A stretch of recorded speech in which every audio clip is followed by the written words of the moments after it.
Sabi hoang dã, vùng đất huyền bí, nơi những kẻ săn mồi lạnh lùng của châu Phi thống trị. Giữa thiên nhiên khắc nghiệt, từng cuộc săn mồi, từng trận chiến sinh tử sẽ được hé lộ đầy kịch tính. Bạn sẽ chứng kiến báo rình rập, sư tử phục kích và linh cẩu săn mồi. Hãy cùng dõi theo từng khoảnh khắc nghẹt thở và khám phá bí mật sinh tồn nơi Sabi hoang dã. Đừng rời mắt, vì hành trình này mới chỉ bắt đầu. Chào mừng đến với Sabi San, cuộc chiến sinh tồn.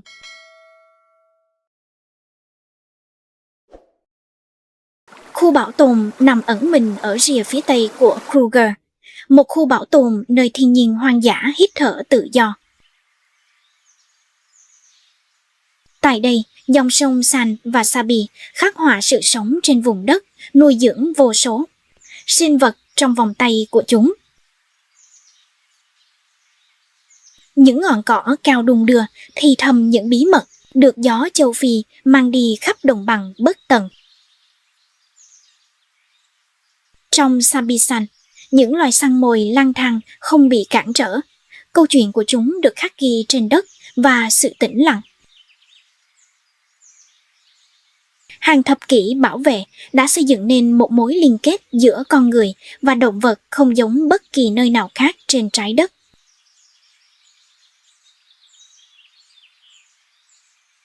Những đêm ở Sabi San tràn ngập tiếng thì thầm, tiếng gầm gừ và âm nhạc của những sinh vật hoang dã. Mỗi âm thanh kể một câu chuyện về những kẻ săn mồi bị săn đuổi và sự cân bằng mong manh giữa chúng. Nơi những dòng sông khắc họa cuộc sống và mỗi bóng hình đều ẩn chứa một câu chuyện. Bình minh ló dạng trên các Sabi, đường chân trời nhuộm vàng khi thảo nguyên bừng sức sống. Bên dưới những bụi cây, một đàn sư tử nằm nghỉ ngơi, bộ lông nâu vàng hòa quyện với bụi đất. Những con sư tử cái nằm cạnh nhau, mắt nhắm hờ, nhưng vẫn dõi theo từng chuyển động tinh tế trên cỏ. Chúng là hiện thân của sức mạnh, trí tuệ và những mối liên kết gia đình bền chặt, trải dài qua nhiều thế hệ sinh tồn trong tự nhiên. Trong bầy, sự gần gũi chính là sự sinh tồn, gắn kết chúng lại với nhau trước những thử thách của thiên nhiên. Mỗi ánh nhìn, mỗi cái thúc nhẹ đều mang theo một ngôn ngữ ngầm chỉ có bầy mới hiểu được. Ở đây, sư tử không chỉ sống, chúng viết nên lịch sử bằng sự hiện diện kiêu hãnh, kiên cường của mình. Chúng là linh hồn của vùng đất, là nhịp đập của thảo nguyên và là niềm kiêu hãnh hoang dã của thiên nhiên. Bình minh tràn ngập trên bãi cát Sabi, phủ lên thảo nguyên một màu vàng nóng chảy dưới bầu trời đang thức giấc. Bầy sư tử chậm rãi chuyển động, tắm mình trong ánh sáng dịu nhẹ, xuyên qua những tán cây. Tình cảm tuôn trào qua những cái liếm láp tinh tế, những cái vuốt ve và những tiếng gầm gừ sâu lắng, trấn an giữa các thành viên trong gia đình. Mối liên kết này là sức mạnh lớn nhất của chúng, gắn kết chúng lại với nhau qua cả chiến thắng lẫn bi kịch. Sau khoảnh khắc tĩnh lặng cuối cùng, chúng vươn lên với vẻ duyên dáng tự nhiên. Mỗi bước đi đều thận trọng, cơ bắp cuộn tròn dưới lớp lông bóng mượt, bàn chân im lặng. Đôi mắt màu hổ phách của chúng dán chặt vào một đàn trâu rừng đang gặm cỏ bên bờ sông. Lũ trâu rừng ngẩng đầu lên, tai giật giật trước sự tiếp cận lặng lẽ. Bản năng kéo chúng lại gần nhau hơn, tạo thành một bức tường sừng và cơ bắp sống động. Đây không phải là một cuộc săn dễ dàng, Trâu rừng rất nguy hiểm khi tụ tập, nguy hiểm hơn hầu hết các con mồi khác. Bầy sư tử tiếp tục di chuyển, tìm kiếm cơ hội tấn công. Bầy trâu rừng không hề lơ là cảnh giác, chúng liên tục quan sát chuyển động của sư tử. Con sư tử liên tục len lỏi tìm kẽ hở trong đàn trâu rừng. Cuộc đấu trí căng thẳng giữa kẻ săn mồi và con mồi. Con trâu rừng trưởng thành không hề tỏ ra sợ hãi. Ngược lại, hành động của nó là một thách thức đối với sư tử.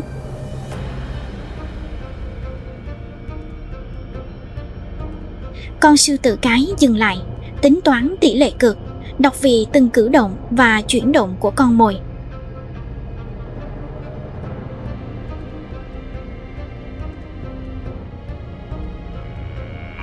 Rồi bất ngờ, sự căng thẳng bùng nổ như dây cung bị kéo căng.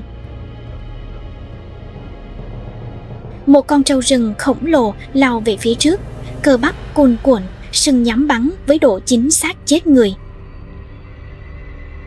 Cú va chạm thật tàn khốc, đập vào da thịt bằng một sức mạnh ghê rợn không thể ngăn cản. Trong khoảnh khắc, cơ thể cô lơ lửng trên không trung, nổi bật trên nền trời buổi sáng nhợt nhạt. Con sư tử cái bị thương nằm bất động, hơi thở dồn dập, sự sống dần tan biến vào lòng đất. Bình minh len lỏi trên bãi cát Sabi, nhưng không khí nặng trĩu sự báo thù và cơn thịnh nộ không nói nên lời. Những con sư tử xuất hiện từ bóng tối, đôi mắt rực cháy ký ức về mất mát cay đắng ngày hôm qua. Mỗi bước đi đều thận trọng, từng thớ thịt cuộn lại với lời hứa báo thù thầm lặng. Chúng di chuyển như một, được dẫn dắt bởi ánh mắt kiên định và quyết tâm thầm lặng của con đầu đàn. Ở phía xa, những con trâu đang gặm cỏ, không hề hay biết những kẻ săn mồi đang theo dõi từ đám cỏ.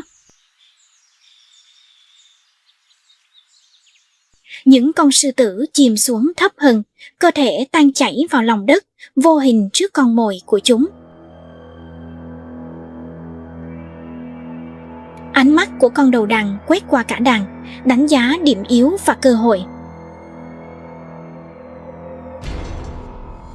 Một con trâu đứng tách ra, thong thả gặm cỏ, không hề biết mình đã bị chọn làm vật hy sinh.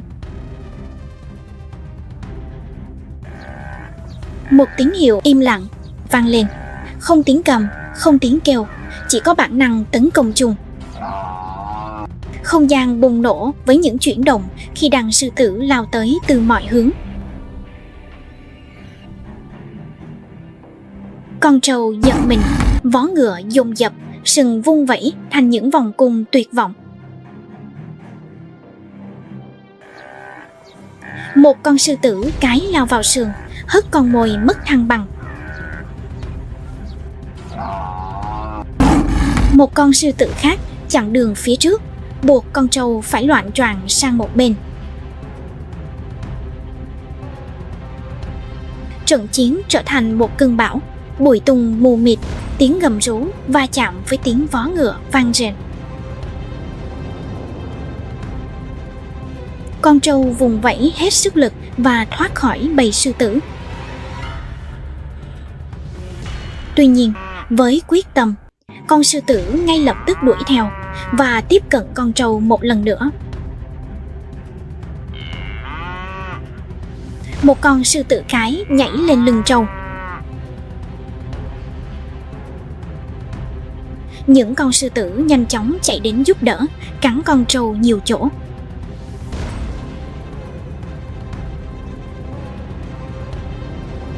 Con mồi được chọn gục xuống, ngực phập phồng, mắt mở to vì sợ hãi.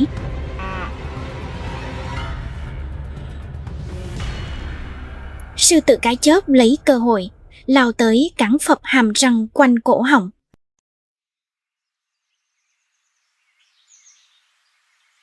Cú cắn của nó không ngừng nghỉ, từng giây trôi qua như vô tận cho đến khi tiếng màn trập cuối cùng báo hiệu hồi kết. Những con sư tử lùi lại, hai bên hông nhấp nhô, ánh mắt phản chiếu sự hài lòng chiến thắng.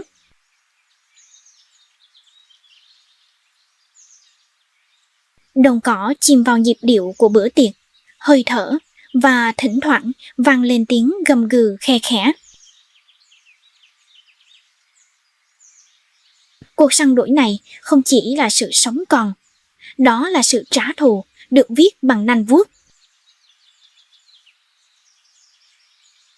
Bình minh ngày mai có thể mang đến một trận chiến khác, một thất bại khác, một cơ hội khác để chứng tỏ sức mạnh.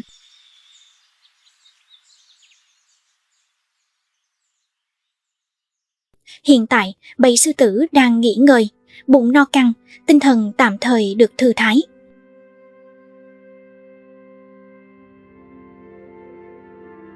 Ánh nắng ban mai nhẹ nhàng xuyên qua tán lá, nhuộm vàng đồng cỏ.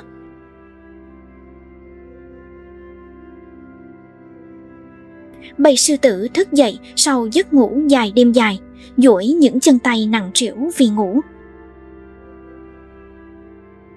Tiếng ngáp và tiếng lăn lộn uể oải lan tỏa khắp đàn như một nghi thức buổi sáng.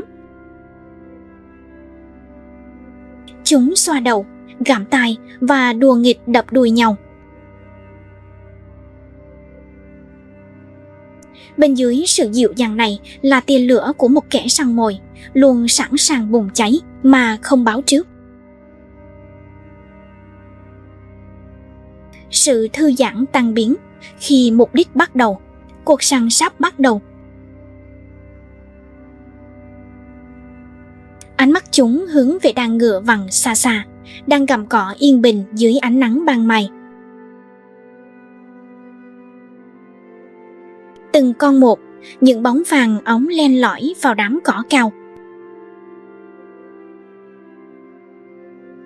Bước chân của chúng lặng lẽ, mỗi chuyển động đều nhịp nhàng, mỗi hơi thở đều hòa nhịp với tiếng gió thì thầm.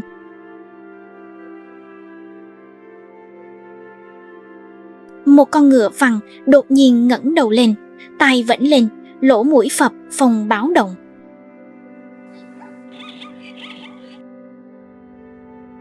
Bầy ngựa tản ra đập xuống đất trong cơn hoảng loạn.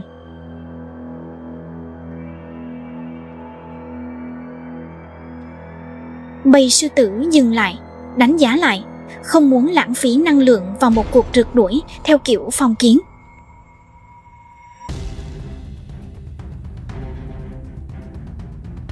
Bầy vòng rộng, chúng hòa vào một sườn khác của vùng đất trống.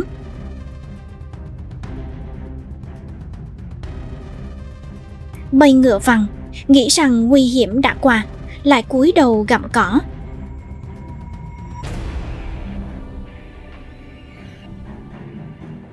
Bầy sư tử lại tiến đến gần, lặng lẽ len lỏi giữa biển xanh đang đung đưa.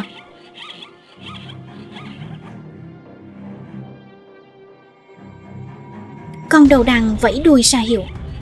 Thời khắc đã đến.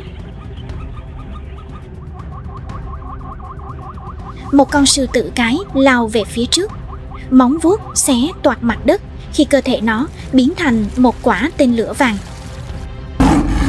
Con sư tử cái khóa chặt mục tiêu đã chọn, thu hẹp khoảng cách với độ chính xác không ngừng nghỉ. Với cú lao cuối cùng, nó nhảy vọt lên, cơ thể nó va vào con ngựa vằn đang sải bước. Bữa tiệc đã bắt đầu. Hàm răng sắc nhọn xé, thịt tươi, máu nhuộm đỏ bộ lông vàng óng. Tiếng gầm chiến thắng vang vọng khắp đồng bằng, khẳng định khoảnh khắc này là của chúng.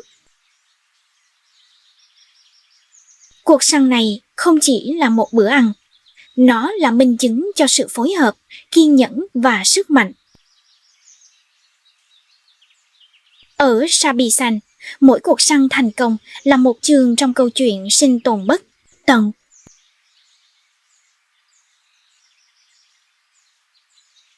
Một đàn linh cẩu xuất hiện, số lượng của chúng tăng lên như một cơn bão ở chân trời.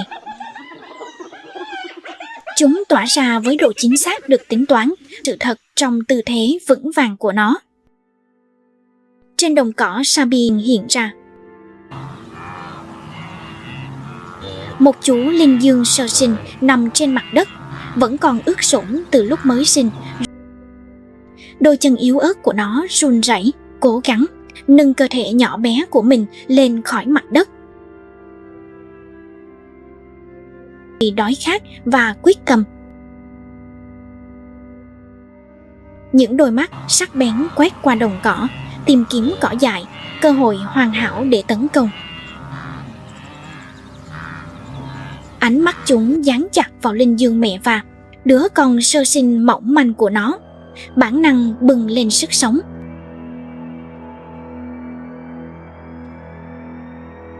Với thân hình cúi thấp, chúng bắt đầu bò về phía trước, im lặng như bóng tối và cỏ vàng.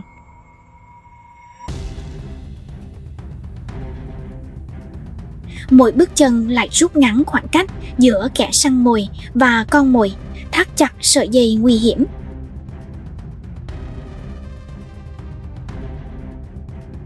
Tai của linh dương mẹ giật giật, nó cảm nhận được mối đe dọa trước khi nhìn thấy nó. Cơ bắp của nó cuộn lại, sẵn sàng cho quyết định chiến đấu hay bỏ chạy của cuộc đời. Con bê loạng choạng đứng dậy, ngây thơ không hề hay biết cơn bão đang đến gần.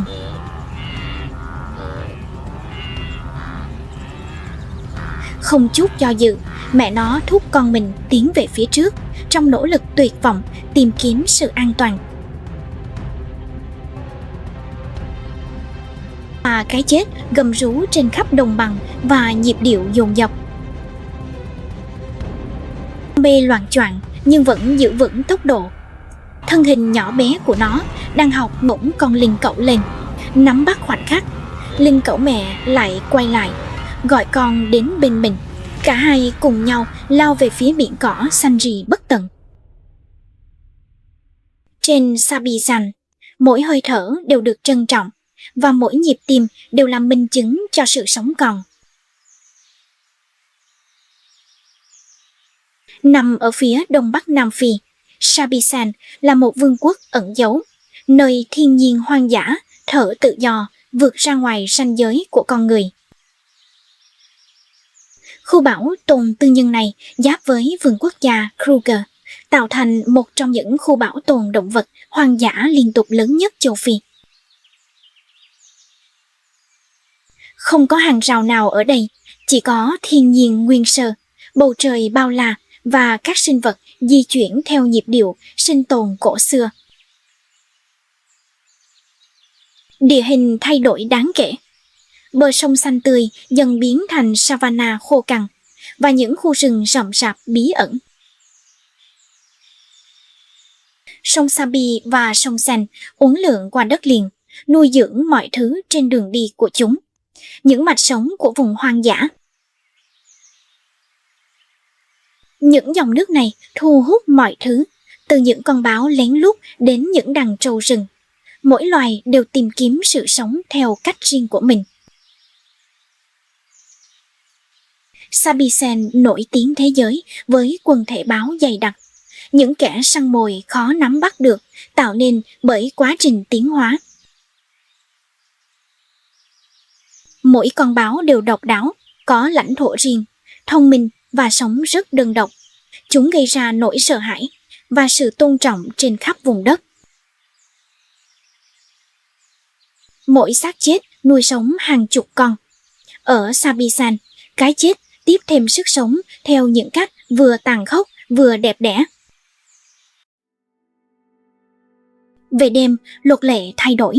Bóng tối che phủ cả kẻ săn mồi lẫn con mồi trong sự bí ẩn như nhau.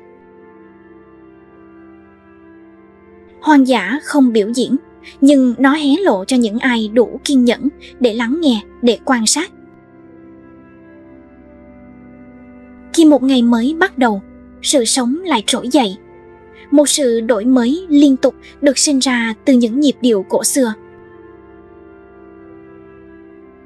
Mỗi dấu chân, mỗi tiếng gầm, mỗi hơi thở đều là một phần của kiệt tác được tạo nên bởi thời gian và bản năng. Đây là cát Sabi. Đây là trái tim hoang dã của miền Nam châu Phi và nó đập mãi mãi.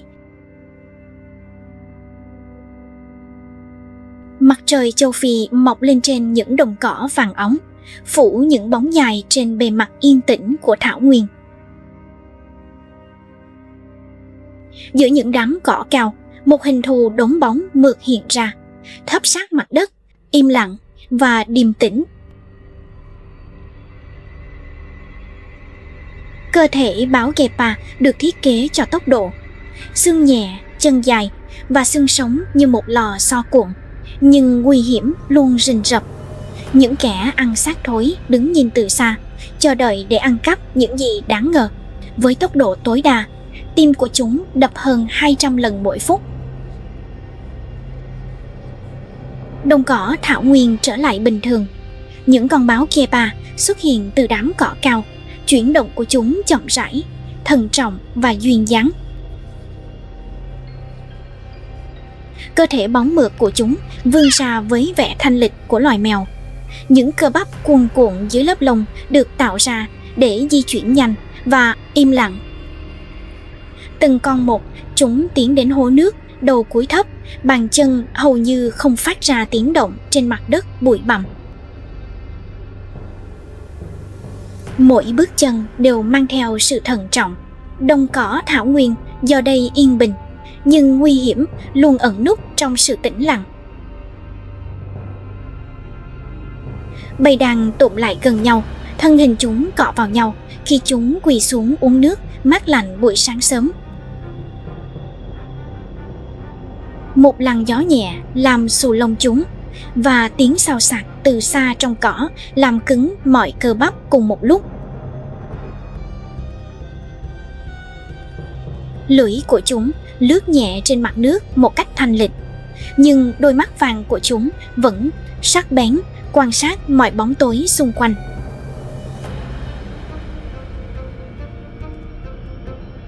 Lúc này, những con báo Gepa đang đói cồn cào. Thân hình gầy gò của chúng run rẩy dưới sức nặng của mỗi bước chân căng thẳng.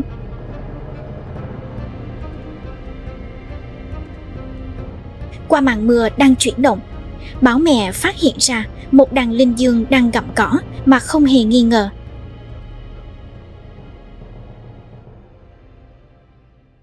Nó hạ thấp người xuống tấm chắn gió, từng cơ bắp co lại chặt hơn khi mắt nó nheo lại tập trung. Đột nhiên, nó lao về phía trước như tia chớp, cơ bắp bùng nổ với tốc độ, làm mờ hình dáng của nó trong mưa.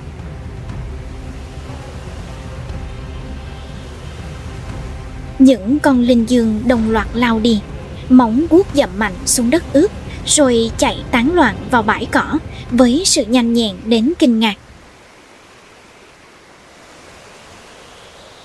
Chỉ trong vài giây, khoảng cách đã vượt quá tầm với. Móng vuốt của nó chỉ cắt qua mưa và không khí trống rỗng.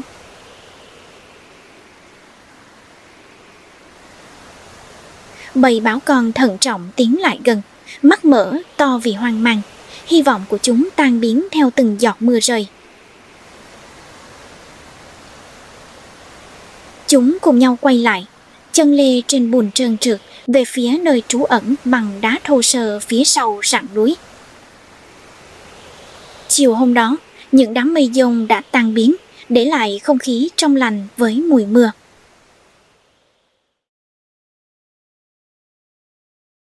Những tia nắng yếu ớt xuyên qua những ngọn cây ẩm ướt, lấp lánh vô số giọt nước bám trên từng chiếc lá. Bên dưới tán cây rộng lớn, gia đình báo Gepa co cụm lại. Bộ lông đốm của chúng vẫn còn ướt từ cơn bão trước đó. Bầy báo còn nghỉ ngơi với đôi mắt nhắm hờ, hai bên sừng nhấp nhô theo nhịp điệu chậm rãi, đều đặn. Cuộc săn mồi thất bại buổi sáng vẫn còn vương vấn trong tâm trí chúng. bụng chúng réo lên khe khẽ vì cơn đau trống rỗng. Mắt báo mẹ từ từ mở ra, vẻ mơ màng của sự nghỉ ngơi được thay thế bằng sự tập trung sắc bén, quyết tâm.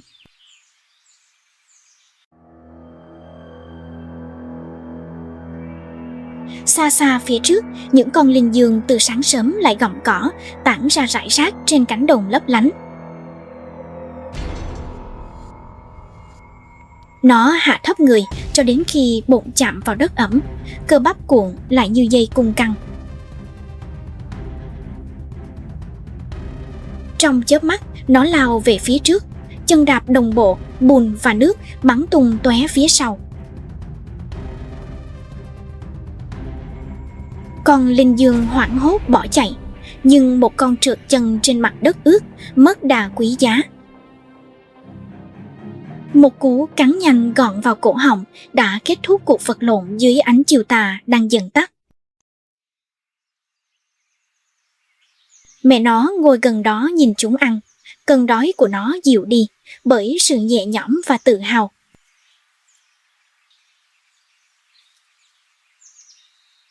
Bữa ăn nhỏ trước đó chỉ đủ cho lũ con no nề, khiến bụng báo mẹ đau nhói vì trống rỗng.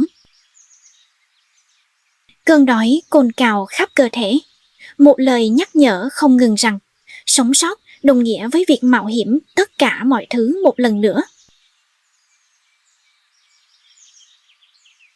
Một tiếng gọi nhẹ nhàng triệu hồi những người bạn đồng hành nhanh nhẹn nhất, đáng tin cậy nhất của cô từ trong nhóm đang tản mát. Chúng lên đường về phía đồng cỏ gần môi trường sống của thú hoang dã, nơi những con mồi lớn hơn thường lang thang.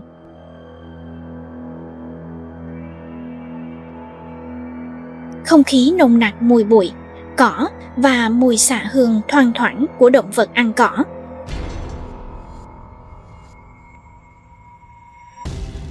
Đi chuyển thấp xuống, chúng hòa mình vào đám cỏ cao, biến mất như những cái bóng dù bên cạnh.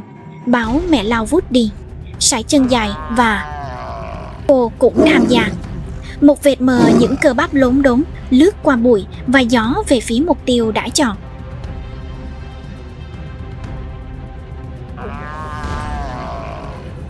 Con báo mẹ bật nhảy, đáp xuống lúc chúng lao xuống, răng cắm ngập vào thịt ấm với sự cấp bách không kiềm chế.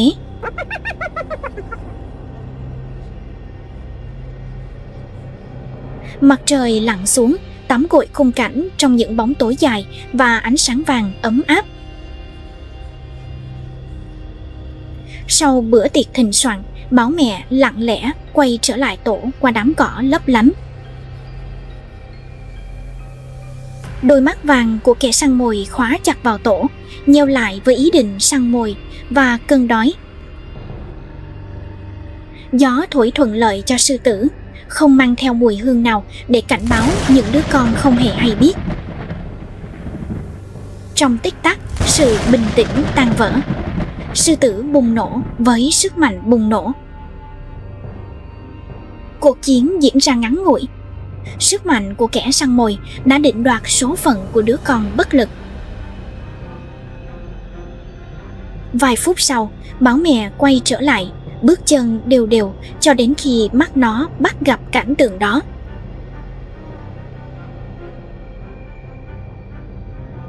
Trước mặt nó là con của mình, bất động trên mặt đất, cỏ nhuộm đỏ thẫm.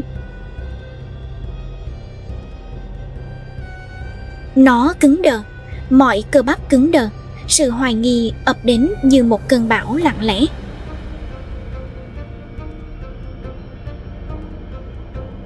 Mùi máu sộc vào người nó, sắc bén và không thể chối cãi, xoáy sâu vào lồng ngực nó.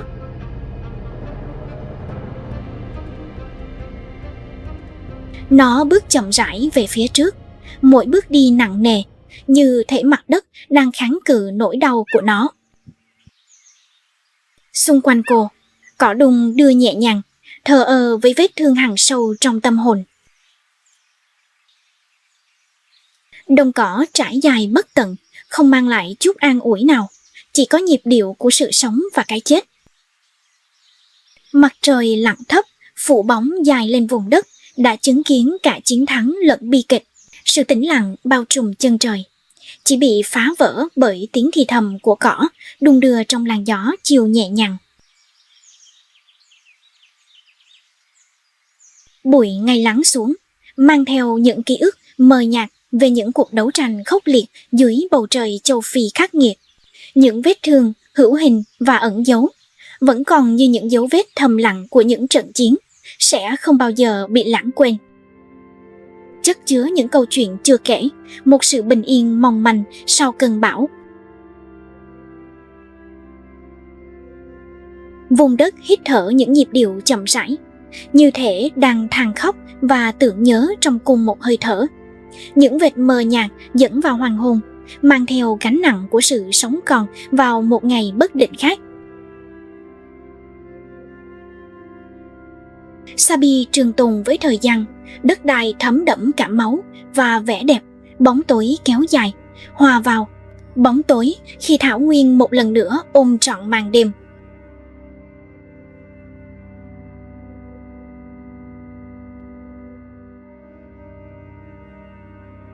Đây là loài báo, loài săn mồi bí ẩn nhất châu Phi, khoác lên mình bộ lông vàng óng và trí thông minh lạnh lùng. Trong những khu rừng nhiệt đới cổ xưa ở miền nam Nigeria, nó di chuyển như một bóng ma. Không ai phát hiện, không ai nghe thấy, không ai nhìn thấy.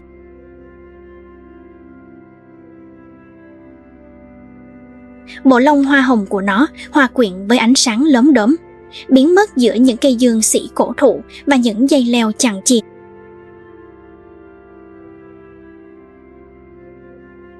Không giống như sư tử gầm rú hay linh cẩu cười phá lên, báo hoa mai lên tiếng bằng sự im lặng và cái chết đột ngột.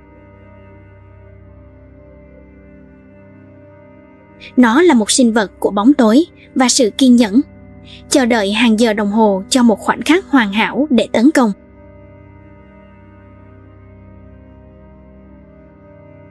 Băng qua những đồng cỏ vàng óng của thảo nguyên, nó lặng lẽ rảo bước qua những bóng cây bao bóp. Khi trăng lên cao và không khí tĩnh lặng, nó trở thành chúa tể im lặng, am lặng của màn đêm.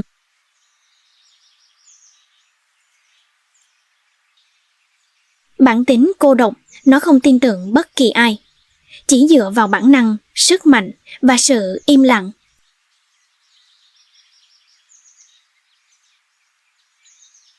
Không giống như sư tử sống dựa vào lòng kiêu hãnh, báo hoa mai là những vị vua tự lực cánh sinh, không cần thần dân bảo vệ.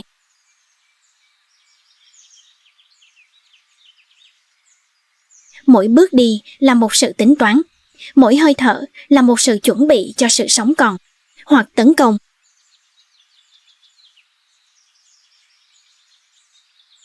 Ở tốc độ tối đa, báo hoa mai có thể đạt vận tốc 60 km/h, đủ nhanh để vượt qua hầu hết con mồi trong chớp mắt.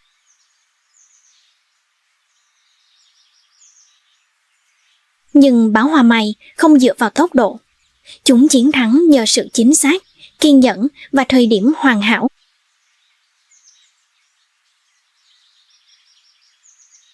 Chúng là những người giữ cân bằng của thiên nhiên, kiểm soát quần thể, bảo vệ một trật tự được hình thành bởi thời gian. Bình minh ló dạng trên thảo nguyên châu Phi, nhuộm lên đồng cỏ mờ sương một màu vàng nhạt.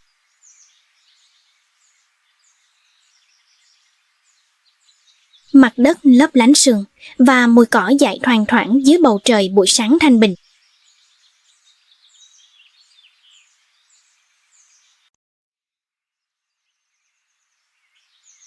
Nhưng ẩn sau vẻ đẹp bình yên ấy, một kẻ săn mồi thức giấc, yên lặng, chết chóc và ẩn mình trong bóng tối.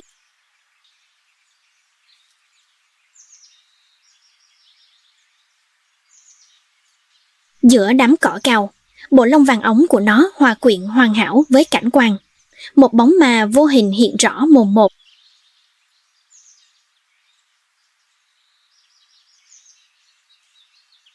Nó bước đi chậm rãi, có phương pháp.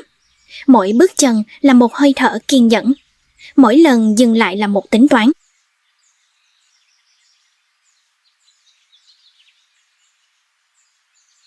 Ánh mắt nó chăm chú. Một đàn linh dương đang gặm cỏ một cách vô thức ở rìa cánh đồng xa.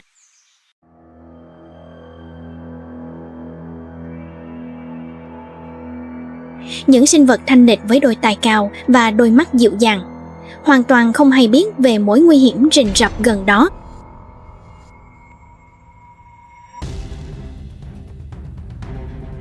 Con báo cúi thấp người, thân hình áp sát mặt đất, một cái bóng trải dài qua những lưỡi kiếm vàng.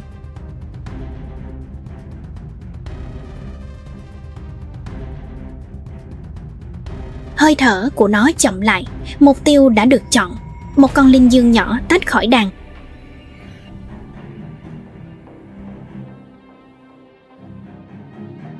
Gió đang ủng hộ kẻ săn mồi. Không một tiếng động, không một lời cảnh báo. Khoảnh khắc đã đến.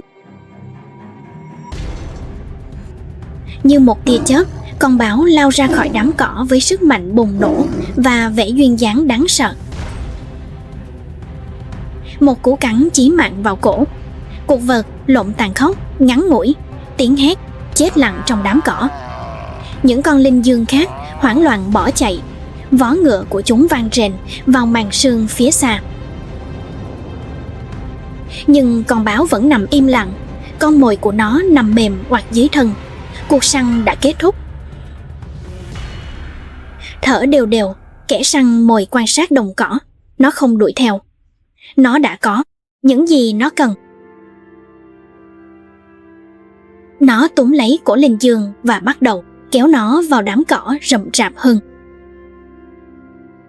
Một bữa ăn như thế này phải được giấu khỏi kẻ trộm, linh cẩu, kền kền, thậm chí cả sư tử.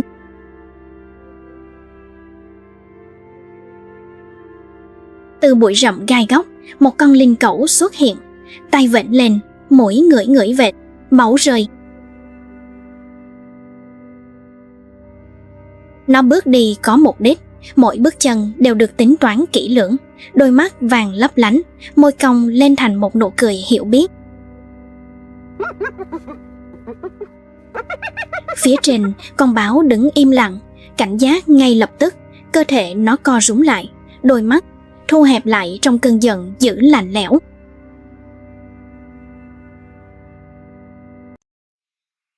Nó nhìn thấy kẻ xâm nhập và không hề lãng phí hơi thở. Cơ thể nó di chuyển nhanh như chớp, lao xuống đất.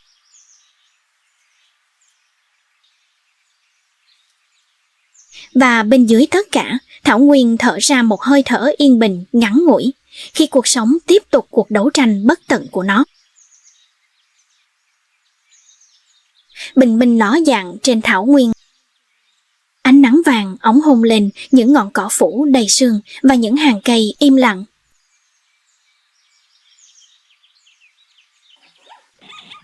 Gió nhẹ nhàng thổi qua cỏ cao, mang theo mùi đất ẩm ướt và hoa dại.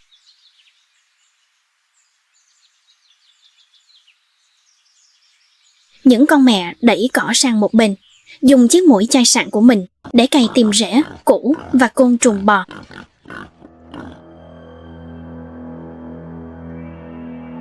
Những chú heo con chạy lăn xăng giữa hai chân, kêu ré khe khẽ, không hề hay biết mối nguy hiểm đang rình rập gần đó.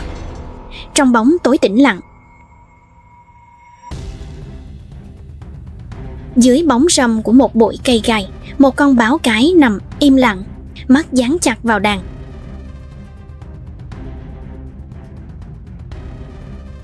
Nó không vội vã, nó chờ đợi. Kiên nhẫn là đức tính đầu tiên của một kẻ săn mồi hoàn hảo. Ở giữa đàn, hai con đực đột nhiên cứng đờ người, căng thẳng kêu răng rắc như lá khô. Dưới những bước chân nặng nề, chúng lao tới. Bụi tung mù mịt khi ngà của chúng va chạm. Tiếng gầm gừ bùng nổ thành một bản giao hưởng nguyên thủy của cơn thịnh nộ tranh giành lãnh thổ. Cuộc chiến ngày càng khốc liệt, móng guốc cào đất, cơ bắp căng cứng và đôi mắt rực cháy cơn thịnh nộ và sự thống trị. Một chú lợn con hoảng sợ bị mắc kẹt trong cảnh hỗn loạn, bị giật mình bởi một con lợn trưởng thành đang lao tới và bỏ chạy trong kinh hoàng. Nhưng nó không biết rằng con đường mình chọn dẫn thẳng đến cái bẫy cho sự yên lặng giăng ra. Cơ bắp co lại, hơi thở chậm lại, rồi bùng nổ. Con báo lao về phía trước như một tia chớp đen.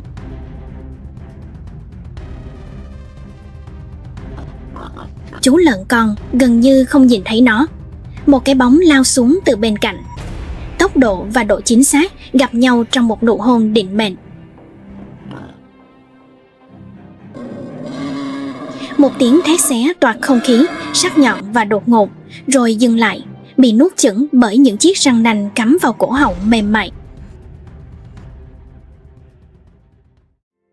Chú lợn con đá, cao quằn quại, nhưng sức lực nhỏ bé của nó không thể sánh được với kẻ giết người tàn bạo nhất của tự nhiên. Sự tĩnh lặng lúc này không phải là bình yên, mà là hơi thở giữa những cơn bão sắp tới. Mỗi vết sẹo kể một câu chuyện về sự bền bỉ được khắc sâu vào trái tim của vương quốc hoang dã này.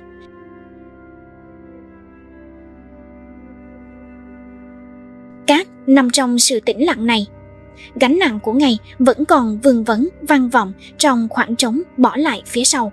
Ngày mai sẽ mang đến những thử thách mới, những chiến thắng mới và những mất mát mới. Chu kỳ sẽ lại bắt đầu.